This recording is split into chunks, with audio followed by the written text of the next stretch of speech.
got 2 carts. Playland. Welcome to Jurassic Park. See the yak straight ahead? Yep. Got a sea donkey, a very beautiful animal. Did you breed that? No, I'll buy all this. I got a guy that goes to St. Louis. It's July 2017, and I'm back again in Mississippi for a bit of a different kind of episode. One where I'll follow up on the Dee Moore case, but where I'll also look at what happened after the Seale trial on other civil rights era cases. Hey guys. Love those sounds. But first I start here on the palatial farm of Brian Brough, where the only other successfully prosecuted federal civil rights era case, other than the Dee Moore case, began. Though Brian doesn't know much about that, yet. Dromedary? What kind of camel? Yeah, 1 hump. 1 hump, dromedary, is that right? I Yeah. have a boy and a girl. They all like you. They're gentle. They know we feed every day. Brian Brough is 40-something, blonde, gregarious, and wealthy. Difficult not to like. And he's leading me around this place on foot and by ATV. He's collected a number of other animals here, including a zebra-donkey hybrid and a camel.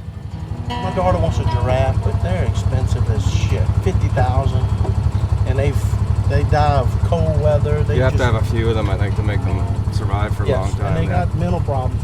My friends that own giraffes have regretted buying them. Up ahead, a small cabin, newly renovated with a custom stone swimming pool beside it. And in another ATV following close behind, Stanley Nelson, a Louisiana print journalist and close friend of mine, and Bonnie Carter, a retired linguistics professor in her mid-70s, who grew up on this property back when it was a timber and cattle ranch. Bonnie's family sold the farm to Brian in 2003. We'll walk to I want you to hear this fountain. So I've worked hard to keep the place rustic. I'll show you the house stopped here. You see? Well, the pool's you not see? very rustic. So this was Chess's house. Yeah? This small cottage, Chess's house, is part of why we're here today. And this is where my guests stay because it brings you back in time. It's simple.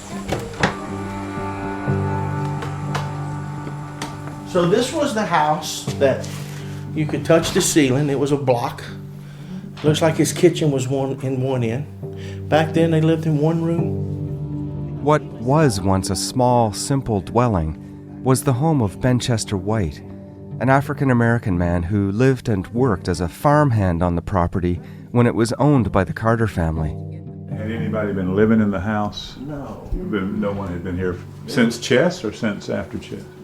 I don't think You would answer that question. I couldn't. I wouldn't think anybody lived here after Chess. We got the property in March.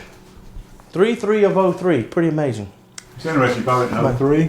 That was the year Avance was arrested again for the murder of Chess 3/3/03. On June 10th, 1966, Ben Chester White was brutally murdered by members of the White Knights of the Ku Klux Klan. He was 66 years old. Stanley wrote about the case in his book Devil's Walking, Klan Murders Along the Mississippi in the 1960s.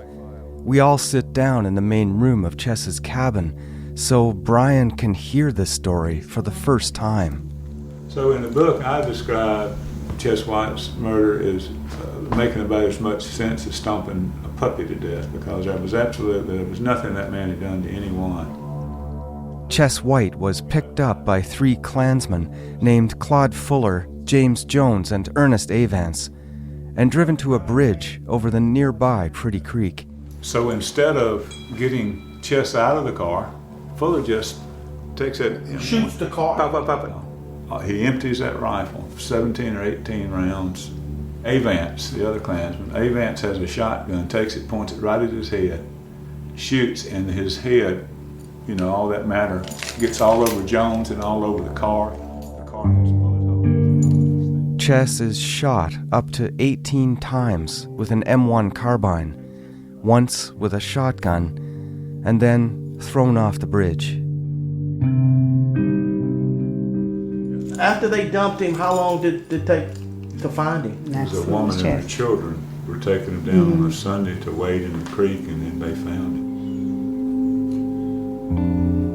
Jones, the guy that driving, ended up being the one. It was bothering him, and he ended up confessing and told the story, and every time he would tell a story, he would add to it, and would tell a little more every time, and that became they ended up arresting all three. How soon after the killing? A I would month, say a week? within a few days. Oh, that quick. Yeah, So they had did. the evidence. Yeah. Good. But this was 1966 Mississippi, and despite a full confession by Jones, a crime scene filled with evidence, and a botched frame-up job by Fuller, none of them ever faced justice back then. In early 2000s, Over 30 years pass. Fuller dies, Jones dies. Avance is still alive, but because of double jeopardy laws, he can't be tried again by the state on the same charges. but somebody mentioned that maybe there's a federal case here because the murder occurred on federal property, on Pretty Creek. The Potomac National Forest. Just as in the Dee Moore case years later, federal prosecutors are able to claim jurisdiction because at least part of the crime took place in the Homachetta National Forest. Ernest Avance is convicted for the murder and dies in jail the next year in 2004. So After Avance, all these years. after all these years, I don't know much about the Klan. I've heard stories, but it was kind of like the mafia. you're in They the got heart they of got the their way. Klan. You're in the Where? heart of it. This is the heart, really, of when the Klan violence sort of all kicked off. Here in Adams County. Adams, Concordia Parish, Yeah, that's Southwest Franklin. Mississippi, yeah. Franklin. Really? The murder day. Brian Bro is like many I've met in the South or North, who often have no idea of the kinds of violence and hatred that took place on the very ground they daily walk. Nobody is left of Chess's family to tell his story. The few original pieces of his breeze block cabin are now covered by drywall. But at least Chess found justice where so many have not. Man, I got chills listening to this.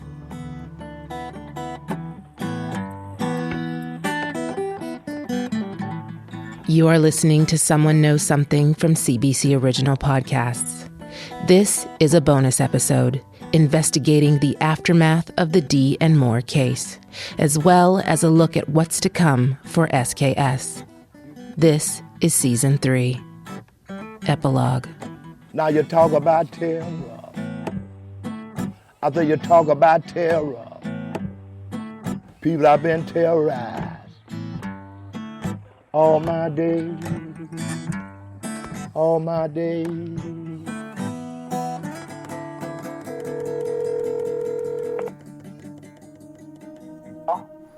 Hey, Thomas. Yeah.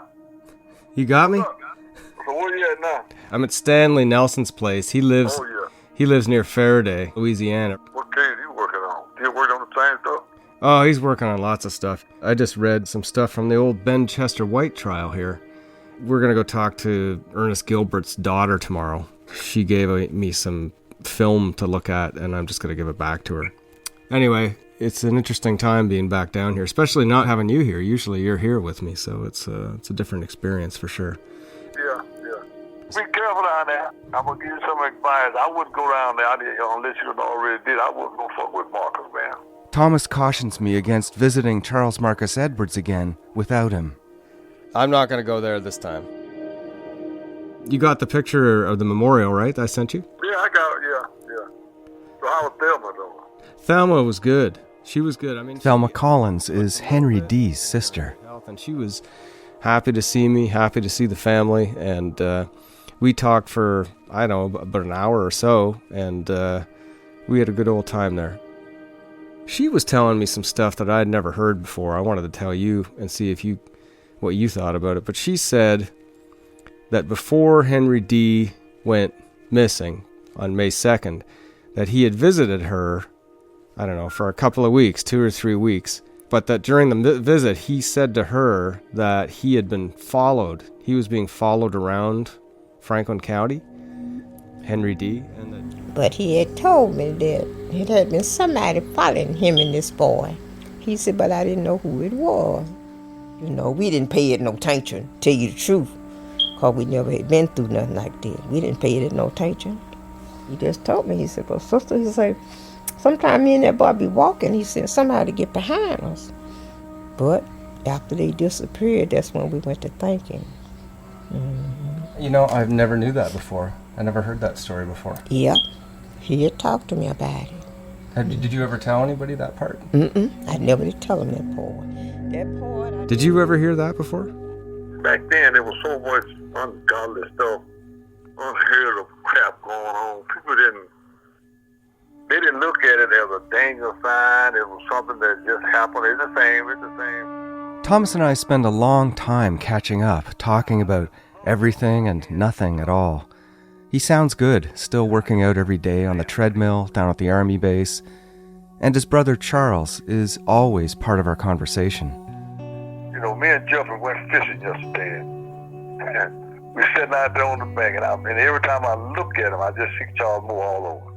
Jeffrey is Thomas's only child. Seems like I think about Noah more now than I ever did. And all the time I thought about him. But back then, it was the tragedy and how evil it was. Even though, you know, I think about what his last thoughts was. I was thinking about it the other night when they dumped him and Henry D. and they were rolling their ass back to the shore. What was their thought versus none of them probably with the heavy load on them tied to their body? They probably went down underneath the heavy goddamn weight and was sank in the goddamn mud. I think about that.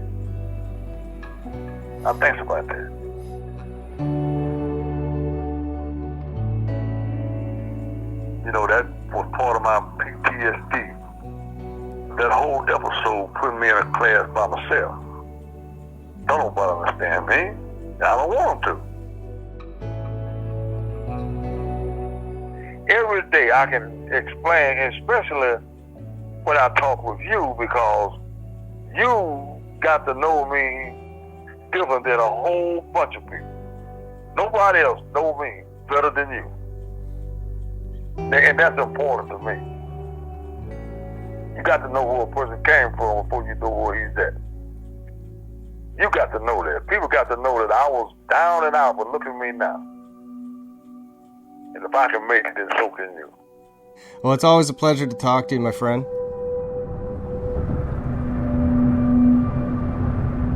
Here's the Homochitto River. Yeah, I want to slow down and look at that. I'll keep talking to Thomas, but now Stanley Nelson and I have to drive down Highway 61 in Mississippi for a visit with someone else. This time, the daughter of a Klansman. Just on our way to see Michelle Gilbert. And Michelle is Ernest Gilbert's daughter. Ernest was a Klan official, high up in the structure of the Klan, who was a Klan informant. He was an informant for the FBI. In fact, Ernest Gilbert was informant JN30, who in August of 1964 began giving the FBI important information about the murders of Henry Dee and Charles Moore. Well, to me, of your story, is the most amazing thing is you and Thomas are talking to Thomas's cousin at the BP station about Seale being dead, and the cousin point, he's not dead, he's staying right over there, and then you go and you find him. I mean, Stanley and I have known each other for 10 years now. He lives on his own in the Louisiana countryside. Quiet, unassuming, fair, and polite. He's good at getting people to open up to him. I think it's a good chance we would have faced some kind of violence. On the drive down to Michelle Gilbert's, we trade stories of some of the situations we found ourselves in while investigating Klan murders. Tell me what happened to you. I've been threatened a few times, chased around a few times. One time with Thomas, I can remember, that sticks out, was we were driving by the house down on Highway 33 there near Roxy, where James Seale was living in his trailer with his partner, and the man who lived in the house where Seale was parked saw Thomas and I looking at the property and trying to figure out if Seale was there. And he jumped in his white Jeep and just skidded out, chasing us up. And we took off. We knew he was going to come after us. And we took off in the van that we had, and we raced down beside the Roxy Baptist Church, down sort of the back way into Roxy there. And he was still following us probably for about 30 minutes. We wound our way in and around Roxy, which is a very tiny town. And he was just steaming around trying to find us. I'm not sure what would have happened if he actually got up to us. Thomas and I eventually managed to give him the slip and got away. Tell me your story. I know you were almost run off a road or something at some point, right? Yeah, I was walking one morning. I'd get up early at dawn, and 2 mornings in a row, this pickup truck I see the lights come on way in the distance. The truck fires up, and it was an older model. It looked like a Chevrolet, but I'm not good on vehicles. And I was walking on my side of the road toward the truck, and it veered over toward me more and more and more, and finally I sort of jumped out as far as I could off the road, and it came within inches from me. And the same exact thing happened the next morning. And thinking back about it, there's no question that had he wanted to hit me, he could have. So obviously he was trying to scare me. And I have an idea of who it is, but I can't prove it. What case would it have been? It was during the time when the Frank Morris case was really, a lot was developing and happening in it. So my assumption was probably something to do with that, but... In February 2007, a month after James Ford Seale was indicted, the Department of Justice and FBI announced an initiative where they said they would be looking into a number of other civil rights-era cold cases. One of those cases, the Klan murder of a black businessman named Frank Morris, occurred in Faraday, Louisiana, Concordia Parish.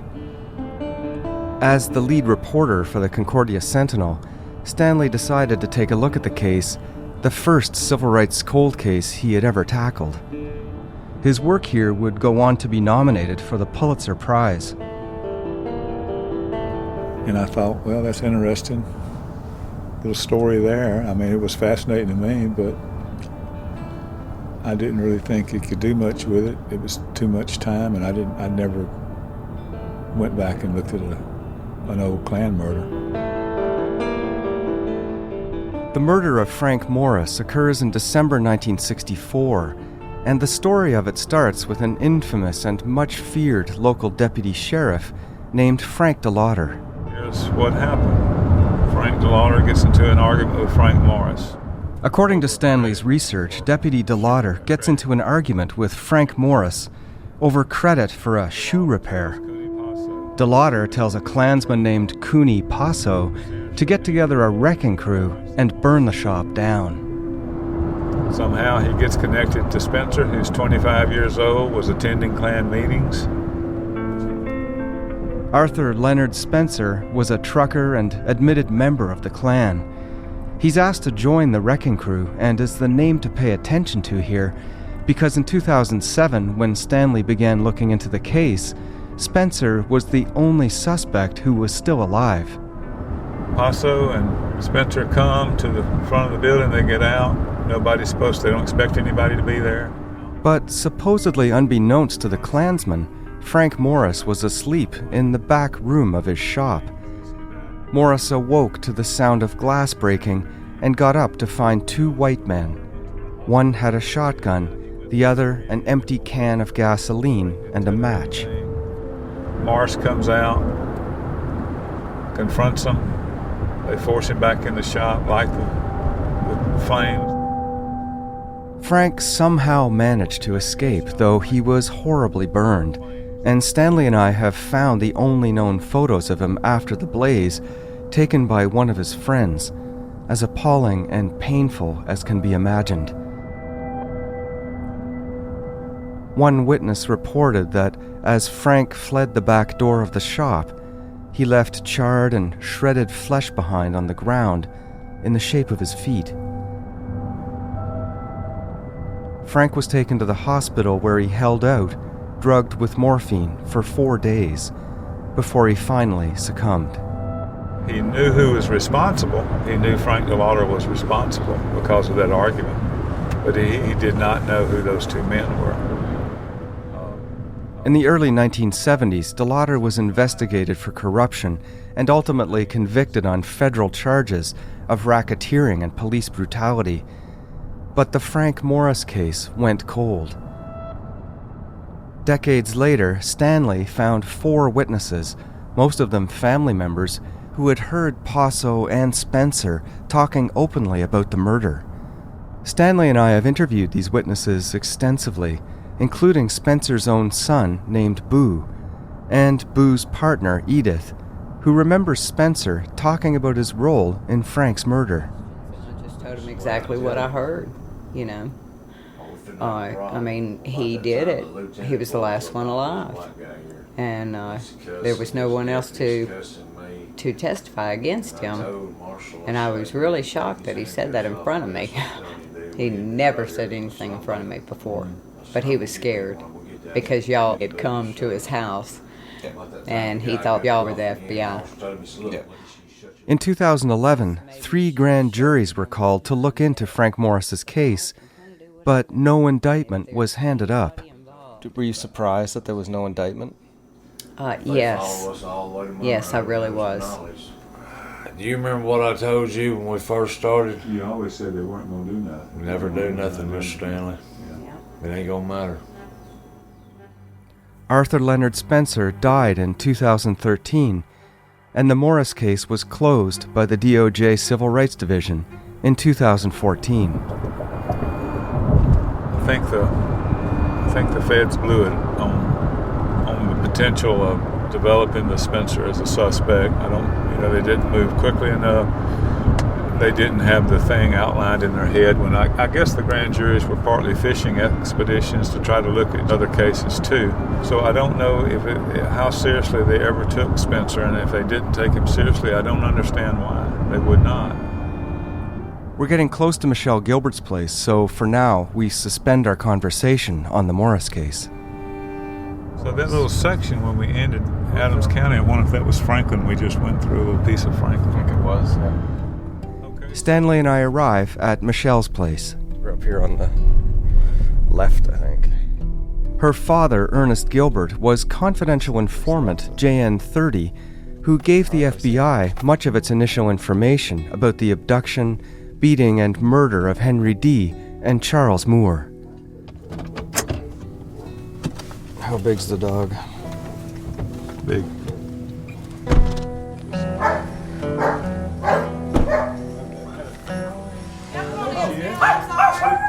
This is what I'm trying to hold it back here.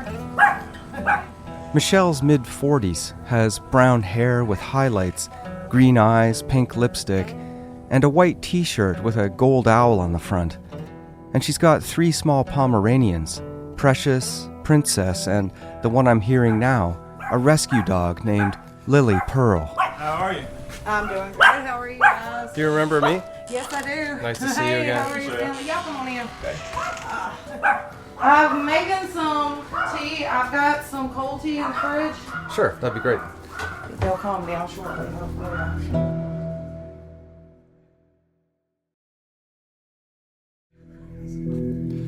I have a bag of the stuff that you gave me when I was here last time. Yeah. So I've got the regular 8 footage, and I have all the tape, and I've got all the pictures and everything else.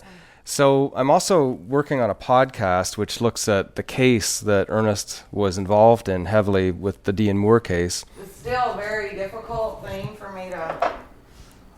Yeah. Not real sure how to deal with. Still processing. I still do. The man I knew, and then all this is just not the same 2 people. Yeah. And it tortured him. And it's very hard for me to deal with. You told us one time about when you first realized your dad's background in the coma. Dad called me, and he said, I need you to come over. And I said, okay, well, I've got this to do. And he said, no, I need you to just drop everything. There's something I need to tell you.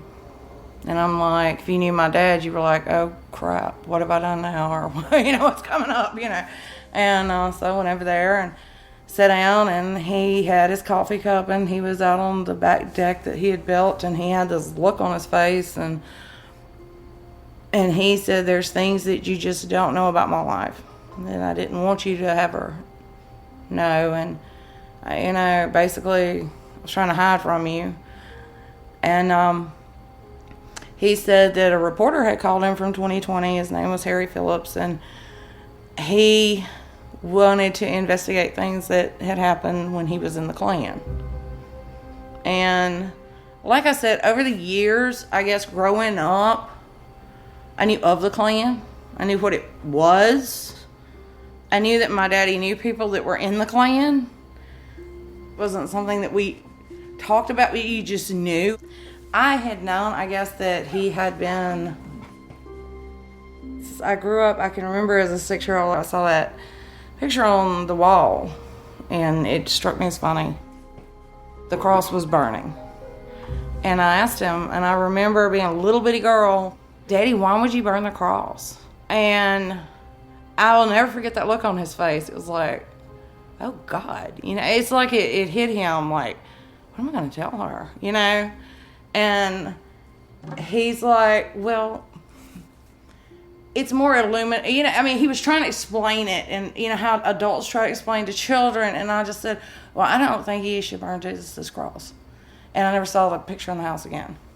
It really struck him, and I think he realized, okay, maybe I'm leading this double life, but now I realize it's affecting her. So as far back, that is my very first memory of even fathoming him, I guess, really being a party to the things that happened then. But it wasn't until the late 1990s that Gilbert actually spoke to his daughter about what he had done. I was like, okay, what are you talking about? And he goes, well, there was a murder. And I like to crawl out of my skin. I'm like, what are you talking about? There was a murder. And he said, there were 2 kids murdered. And he started crying. He was just sobbing. And he said, and I did what I thought was right, he said, because it wasn't right. And he really started going on about how wrong it was. And he said I went to the FBI about it, and I brought down the Klan, and I was just kind of overwhelmed. It would overwhelm anybody. I think you sit there and kind of look at your father and go, what the hell are you telling me? And Gilbert had lived with the secret for years and likely would have taken it to his grave had he not been contacted by that TV producer. He said, well, he told me if I did not talk, they were going to go with the story without me talking about it. And he said, and I don't feel like, it was kind of, he felt like he was caught. I have to tell them, or they're just going to go off the wall with whatever they want to go with, and I have no choice. He didn't want it put all over the news, and then, me and the girls have to suffer for something he was involved in. I don't think he ever regretted 1 minute of what he did because he felt like he had to do something.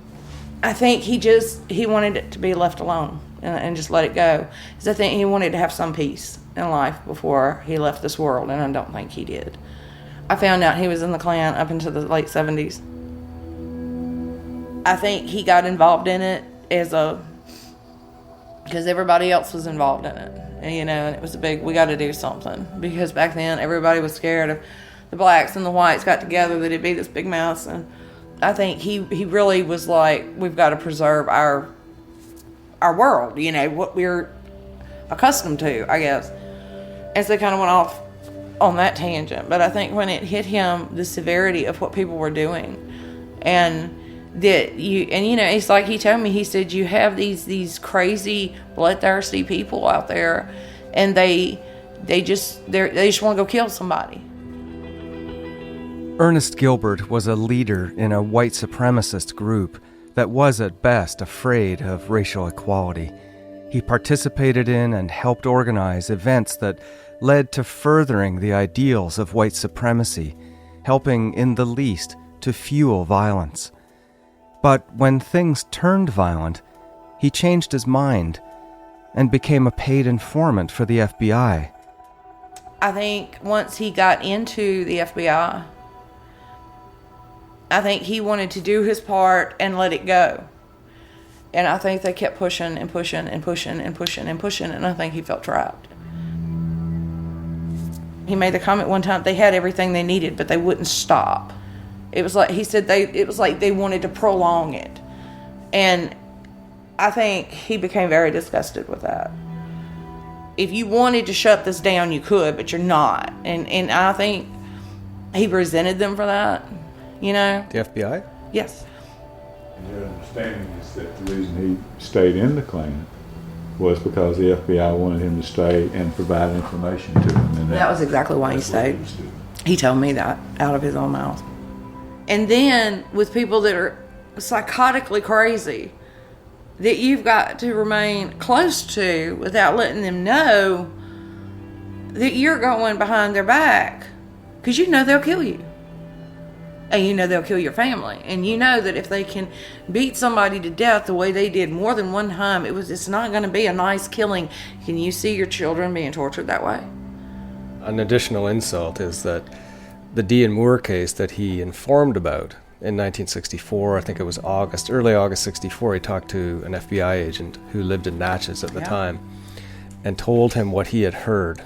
The irony or the troubling point is that the information he gave actually never got to the person who could have made a difference in the case at that time. According to Mississippi Highway Safety Patrol Officer Gwynn Cole, who was one of the lead Mississippi investigators on the Dee Moore case, the FBI never told him the information they had gathered from Ernest Gilbert.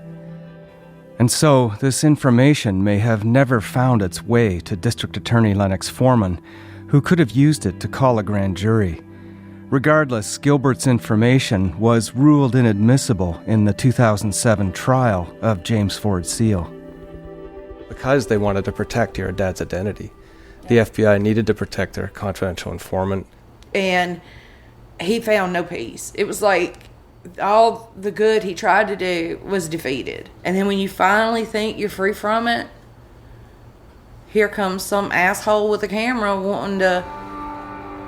So in 2000, when the ABC documentary came out, there was hope that there would be a trial in the Seale case.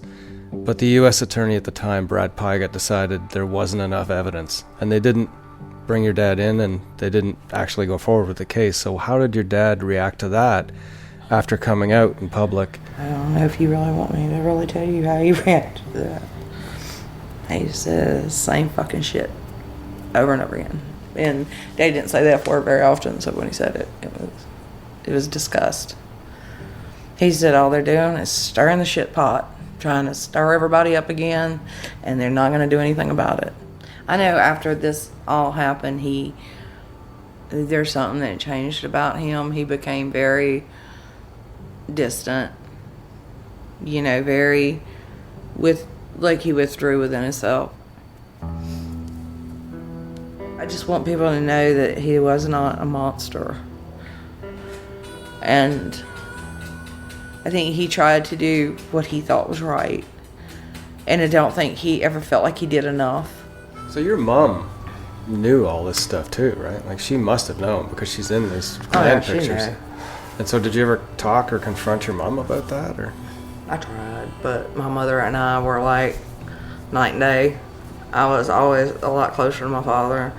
I think she knew a lot of what went on, but she never really talked about it much. I don't think he let her all the way into what he was involved in and how deep he was involved in it. I really don't. And what year did he die? He died in 2004. I ended up having to have him committed. He had dementia, and he had post-traumatic stress disorder, and he went horribly, horribly downhill. I finally bought a trailer and moved it next to their house so I could be closer. And he was walking around And we had like 5 acres out there, and he was just walking around with a shotgun one night.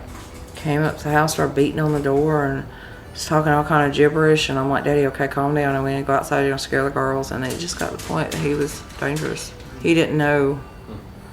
He was, his mind was gone, but he was still afraid of something because he always had a gun. Ernest Gilbert may not have been deemed mentally fit to testify, and this was confirmed in discussions with officials during my investigation of the Dee Moore case. Here's the truth.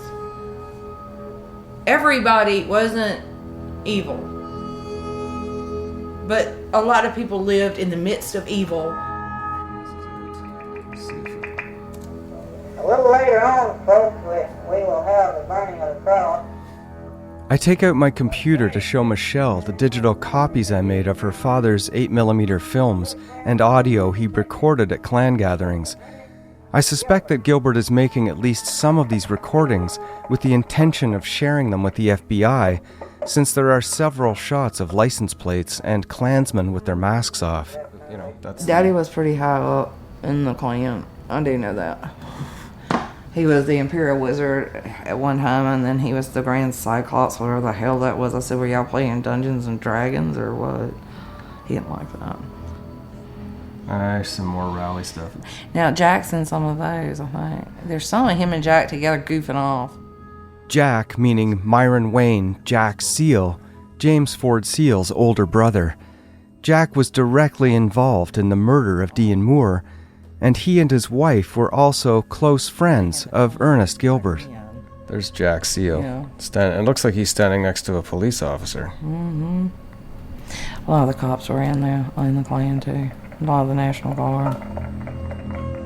Many times, men of ill character have come into the Klan for the purpose of creating things that make the organization itself look bad. So every man that you see with a robe on, or every man who carries a dues card in his pocket, or every man who professes to be a Klansman is not necessarily one. Confession right there. What do you make of that? It's almost like he's... Yeah, foreshadowing. That's him. That was his way.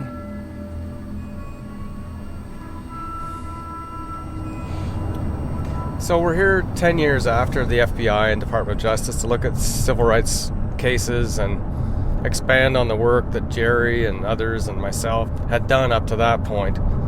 And the closest we've come is the Morris case, I think. And it's gone nowhere. The suspect is dead, and you've just talked about all the reasons what they should have done and didn't do. And also, I think some of the people in the grand jury weren't cooperating in a way that would have been conducive to moving forward, perhaps. And now we've got a situation where the window of opportunity for finding actual justice with real perpetrators is almost all but gone in any of these cases. What's the next thing? Like, why are we doing this? Because we're still trying to tell the story. If learning the history and what actually happened and writing history is the only thing left to do, then that's what we have to do, because we have to get every piece of information we can find. It adds to the story. It adds to the understanding of what happened. And it's important, and we still may run into something. You never know. You may find a peripheral suspect or a peripheral witness that no one has talked to before. So how many cases have been closed after a paper review and no further work done? We don't know. We have no idea. We are still to this day getting heavily redacted documents even on cases that are closed, and it still takes forever to get a case, even if it's closed. People like us who are actually working every day trying to figure it out, you put those things in our hands, we'll figure out something to do with it. And to me, the FBI and Justice are almost negligent by not doing everything within their power to release those right away, totally unredacted. They could do that. I agree. Why don't they do it? Are they afraid that people like us are going to find their mistakes because we call them out when we see them? I've been somewhat critical of I don't think the Bureau was aggressive enough. I think they moved too slowly. And in each of the cases where justice has looked into these civil rights era murders and hasn't moved forward, which is the majority, they've sent a letter to the family. And in those letters, they give exact reasons why they can't move forward. And they had 10 years to do this stuff, and 10 years later, what do we have?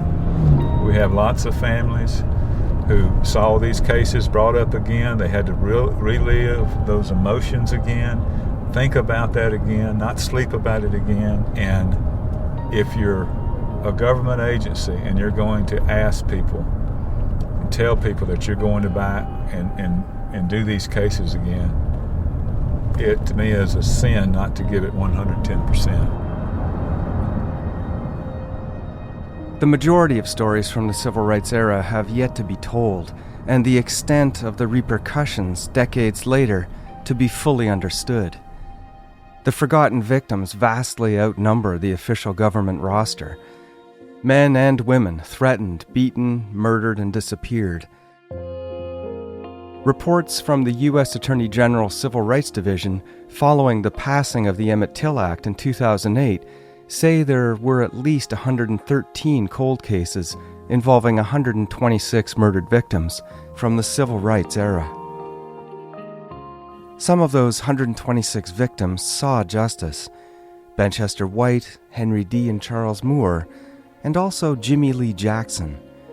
Jackson was murdered during the famous voting rights marches in Selma, Alabama in 1965. His killer, former state trooper James Bonard Fowler, was indicted by Alabama's only African-American district attorney in 2007 and successfully prosecuted in state court.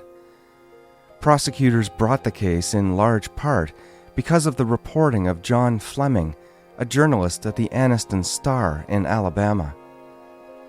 But beyond success in the courtroom, finding the truth and memorializing the victims of white supremacy is possibly even more important. To me, I would love to bring my boys and listen to this story coming from you guys. Back at Chess's cabin with Brian Brough. I want them to understand the evilness out there, but as well as history. I want to spend a half a day with you hearing all, go back, because I don't know it. We could do that. I'm glad to hear this because, I've heard pieces.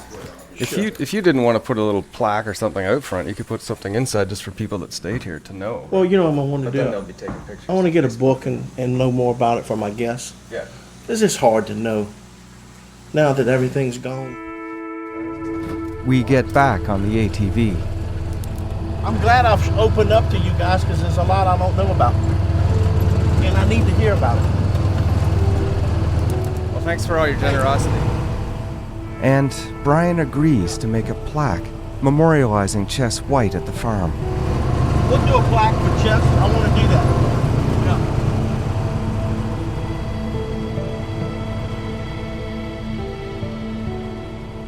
When you came in, I had some reservation about you. And then there comes Dunlap, and we met him. And that was a continuation of the story. So I had a Mississippi lawyer, Republican, and a Canadian, and my black ass down there raising hell. So it had to be that way because nobody else stepped up to the plate. It had to be that way. And to have me and you together, you remember you trying to teach me how to say Ku Klux Klan? I said, oh, fuck this. You're the vegetarian, I want sausage sandwich. That was a mixture that was meant to be. That's the way I look at that thing.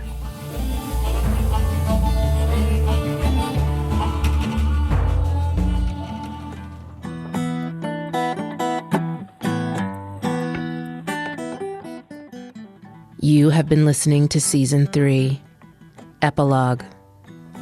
Season 4 of SKS, Wayne Gravett, is coming February 2018. Subscribe now to make sure you don't miss a single update or episode. Someone Knows Something is hosted, written, and produced by David Ridgen.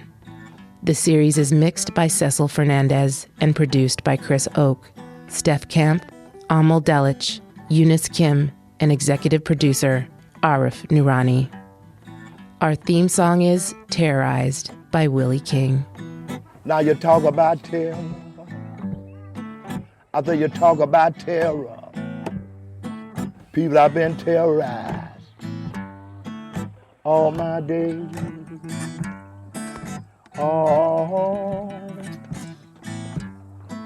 All my days.